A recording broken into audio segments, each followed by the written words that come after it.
Good morning class. My name is Anumara. Today we will discuss about the next topic, that is collection of feedback related to the care homes by staff. कि मतलब जो पूरे दिन का workout होता है तो staff उसकी फीडबैक का जो वो कैसे देता है, ठीक है, मैनेजमेंट को.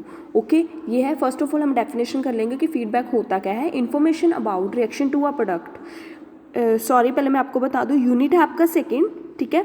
टॉपिक है उसका लास्ट, यूनिट सेकंड में जो लास्ट टॉपिक दिया है वो है, ठीक है, 6 नंबर पे, ठीक है. एंड आपका सब्जेक्ट है सुपरवाइजिंग और मेंटेनेंस ऑफ केयर होम्स, ठीक है. अब फर्स्ट ऑफ ऑल हम फीडबैक की जो है वो डेफिनेशन करेंगे कि फीडबैक होता क्या है. Information about reaction to a product, a person, performance of task etcetera which is used a basis for improvement. अब इसमें क्या है, इन्फॉर्मेशन देना कि मतलब पूरा दिन क्या काम हुआ है, क्या नहीं हुआ है, ठीक है, क्या आउटपुट है, क्या इनपुट है, वो है, उसको बोलते हैं फीडबैक. वो किसको देना, मैनेजमेंट को देना. स्टाफ देता है जहाँ पे वो काम करते हैं. जैसे फॉर एग्जाम्पल अब हम हैं, फैकल्टी मेंबर है, तो हम अपनी सारी फीडबैक किसको देते हैं, प्रिंसिपल सर को देते हैं कि हमने आज ये किया, हमने इतने लेक्चर डाले हैं, हमने ये टॉपिक करवा दिए हैं, ठीक है, और हमने ये जो भी सर ने हमें काम दिया होता है वो हम वो करते हैं. फॉर एग्जांपल के लिए मैंने समझाया आपको, ठीक है, तो उसको बोलते हैं फीडबैक. अब नेक्स्ट हम करेंगे टाइप्स क्या होती है फीडबैक की. इनफॉर्मल फीडबैक होती है, फॉर्मल फीडबैक होती है, फॉर्मेटिव फीडबैक होती है एंड सुमेटिव फीडबैक होती है. अब इसके अंडर क्या क्या आएगा. First of all informal feedback, it is a most frequent form. ये क्या मोस्ट फ्रिक्वेंट फॉर्म है कि ये इसमें क्या है कि मतलब फ्रिक्वेंटली यूज़ की जाती है. It is a provided a day to day basis, ठीक है. अब क्या है, डेली की जो हम फीडबैक देते हैं उसके बिहाफ पे हम उसमें क्या है इनफॉर्मल जो लैंग्वेज है वो यूज़ करते हैं. It is given on the aspect of the doctor professional performance and conduct. तो ये किसके बिहाफ पे दी जाती है, जो हम क्या है मतलब एज अ प्रोफेशनल इसको यूज़ किया जाता है, प्रोफेशनल इनफॉर्मल फीडबैक को, ठीक है, by any member of the multi discipline team. It is used in bulb form. तो इसमें क्या है कि जैसे अब नर्सेज है, जो स्टाफ नर्सेज है, वो क्या फीडबैक है वो अच्छे से क्या है एज ए प्रोफेशनल काम करके फीडबैक डॉक्टर को दी जाती है, ठीक है. ये क्या है एक वर्बल फॉर्म होती है, ठीक है. नेक्स्ट क्या है, फॉर्मल फीडबैक क्या होती है. Formal feedback come as part of the structured assessment. अब इसमें क्या है, स्ट्रक्चर मतलब कि स्ट्रक्चर जैसे बना के उसको क्या है वो उसके थ्रू फीडबैक दी जाती है. It can be offered by any member of the multi discipline team. ये क्या है, कोई भी दे सकता है. जैसे कि कोई टीम वगैरह बनी है जो मल्टी डिसिप्लिन मतलब कि उसको काफ़ी सारे काम दिए गए हैं, तो वो क्या है उसमें से एक बंदा कोई भी ये जो फीडबैक है वो अपने जो उसका हेड है जो मैनेजर है उसको देता है. But most frequently by peers or superiors, ठीक है. तो मोस्टली ये किसके थ्रू दी जाती है, जो सुपीरियर होते हैं, ठीक है, मतलब कि जो जैसे बोल सकते हैं हेड होते हैं. It is usually in the written form. इसको क्या है रिटन फॉर्म में, मतलब मैंने बताया ना स्ट्रक्चर, जैसे कोई स्ट्रक्चर बना के रिटन फॉर्म में दी जाती है, ठीक है. तो जो फर्स्ट नंबर पे था इनफॉर्मल, उसमें वर्बल होता है, ठीक है. अब नेक्स्ट क्या, फॉर्मेटिव फीडबैक क्या होती है. Formative feedback for learning is about a learner progress at a particular time through a course और during the execution of the new skill. अब इसमें क्या फॉर्मेट में आ जाएगा कि लर्निंग मतलब कि सारी चीज़ लर्न कर ली, ठीक है, क्या क्या मतलब फीडबैक देनी है तो उसको क्या मतलब दिया जाता है, फीडबैक दी जाती है अपने हेड को. It provide opportunity to gain feedback, reflect and redirect effort before completing a final assessment. अब इसमें क्या है, असेसमेंट के थ्रू दी जाती है. वो क्या करते हैं, जैसे पहले गो थ्रू करवा दिया, 1-2 लाइन में बता दिया, फिर उसको फाइनल असेसमेंट को बाद में देते हैं. It give you the experience of writing of the performing a task with it having the direct impact on the formal progress and relies on the continue encouragement. अब इसमें क्या है कि ये लॉन्ग टर्म थोड़ा प्रोसेस होता है. तो इसमें क्या है, इसको क्या है फॉर्मल प्रोग्रेस के थ्रू यूज़ किया जाता है और कंटिन्यू प्रोसेस होती है, ठीक है. लास्ट वन क्या है, सुमेटिव फीडबैक. अब इसमें क्या है, summative feedback of learning measure performance. इसमें क्या जो परफॉर्मेंस को मेयर किया जाता है often against a standard and come in the mark grade of feedback to explain your mark. अब इसमें क्या है मतलब चीज़ को मार्क किया जाता है, ठीक है. जैसे आप कोई भी डाटा बना लिया तो उसको मार्क करेंगे कि ये चीज़ हमने की है. It can be use to rank or जज इंडिविजुअल. अब ये क्या है, आपने मार्क करके दे दिया परफॉर्मा, तो इसमें का जो जज होता है वो क्या है उसके थ्रू रैंक देता है. जो जज होते हैं इंडिविजुअल के उसके थ्रू रैंक देते हैं, ठीक है. अब क्या है, फीडबैक जरूरी क्यों है, इंपॉर्टेंस क्या है इसकी. As a general rule it seem that learner value feedback more what is given by the someone that respect a role model. अब इसमें क्या है, जो मतलब जैसे बोल सकते हो कि ये बहुत ज़्यादा इंपॉर्टेंट होती है. ये जनरल रूल होता है सारी कंपनीज़ का, जो भी जहाँ भी काम करता है, कि फीडबैक देनी होती है, ठीक है.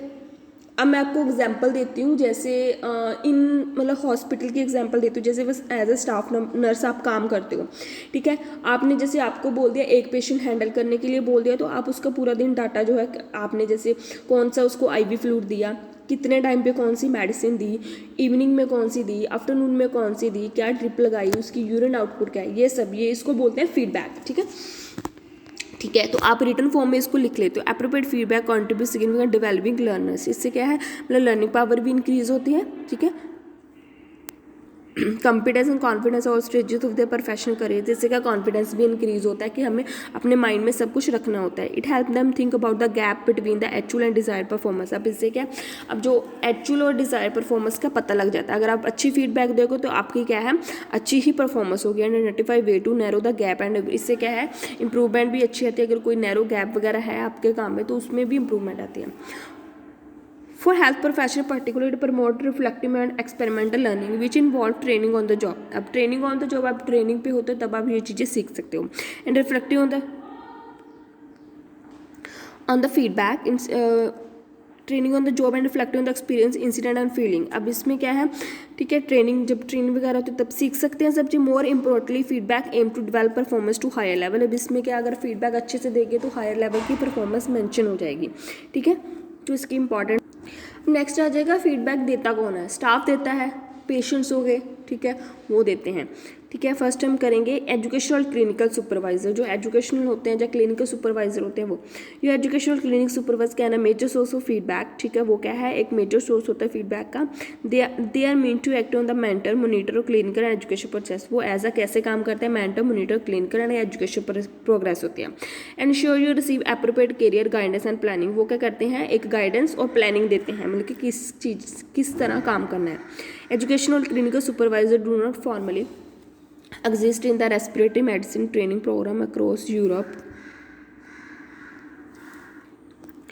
केयर गाइडेंस एंड प्लानिंग यहाँ तक ही ये पॉइंट करना है। ठीक है। नेक्स्ट आपका है ट्रेनर्स। ठीक है। अब ट्रेनर्स में क्या आएगा as previously stated the feedback process should be reciprocal. Departmental trainer feedback is essential to monitor and improve the quality of specially. अब जो ट्रेनर्स होते हैं वो क्या है वो जब ट्रेनिंग लेते हैं तो वो भी फीडबैक प्रोसेस को सीखते हैं कि कैसे करना है। ठीक है। और सीखना भी चाहिए।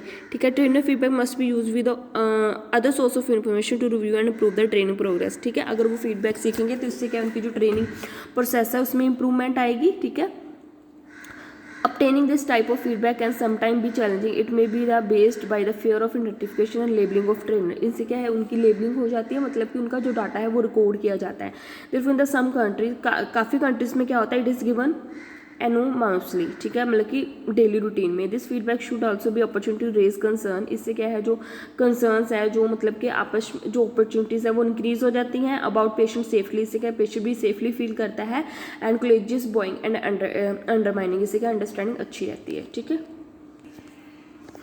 और नेक्स्ट आपका लास्ट पॉइंट है patients. Patient feedback provide valuable information about what patient and service user think about the health care service offered. अब पेशेंट्स क्या है अब जो स्टाफ नर्स है वो पेशेंट की केयर करती है। ठीक है। तो अगर पेशेंट अच्छे से फीडबैक देगा अगर फॉर एग्जाम्पल डॉक्टर उसको पूछ लेता हाँ जी आपने मेडिसिन ले ली है जो कुछ भी है तो वो फीडबैक अगर अच्छी देगा तो स्टाफ नर्स की प्रोग्रेस भी अच्छी होगी। एग्जामिन पेशेंट डॉक्टर जो है पेशेंट को एग्जामिन करता है और उससे भी फीडबैक लेता है। ठीक है।